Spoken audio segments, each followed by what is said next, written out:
Today I'm going to be talking about the strange kind of phenomena or incidents of having an anterior pelvic tilt and sway back at the same time.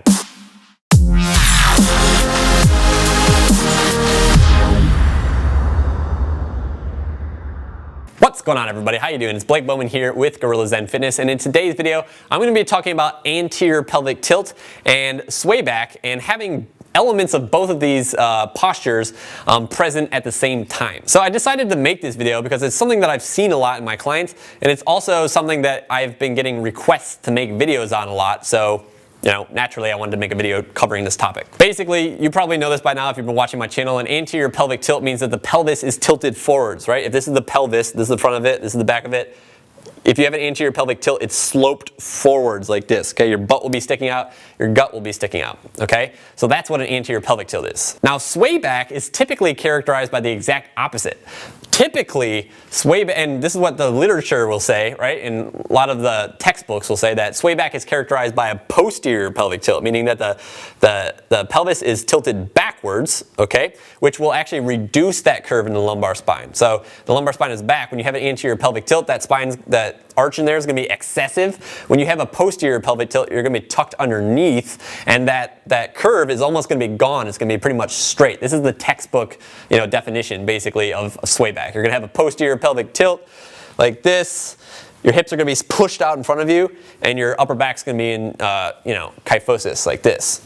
Now, traditionally, it's thought that, you know, sway back posture and anterior pelvic tilt are mutually exclusive, meaning that either one or the other exists, but they won't exist simultaneously in one person. However, it's not all that uncommon for me to see elements of both of these things in one person. And keyword is on elements, right? So some of these things really are mutually exclusive, but sometimes people will have an anterior pelvic tilt and a pelvis that's shifted forward. It's very characteristic of sway back, but not necessarily, you know, fitting the textbook definition of it. So oftentimes what I'll see is somebody will clearly have an anterior pelvic tilt. Again, that means the pelvis is tilted forwards.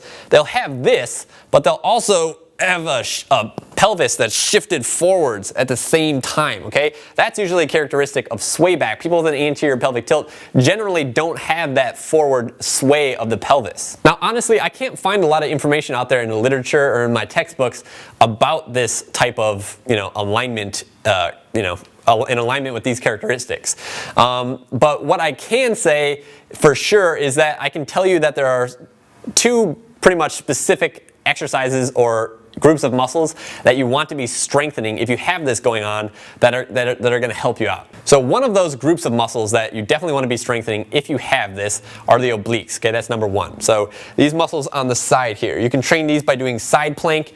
You can train them by doing you know, side bends.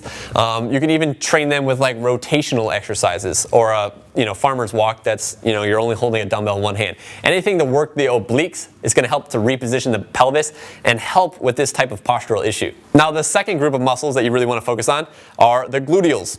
Okay, so you really want to be strengthening the glutes if you have this as well, right? So hip thrusters are great.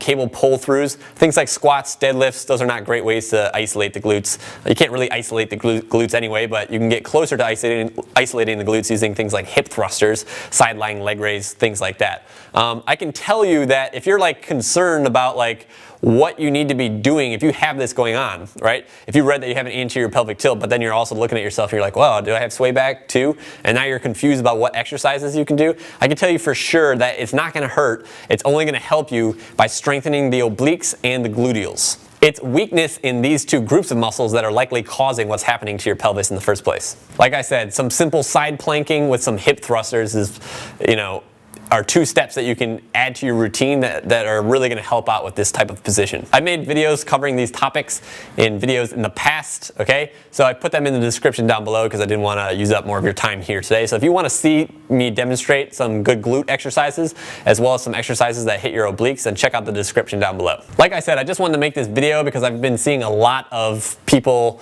with this and I've been getting a lot of questions about it, so I thought I'd cover it here today. If you haven't yet subscribed to my YouTube channel, make sure you go ahead and do that by clicking this or by clicking the button down below. This might not work for you.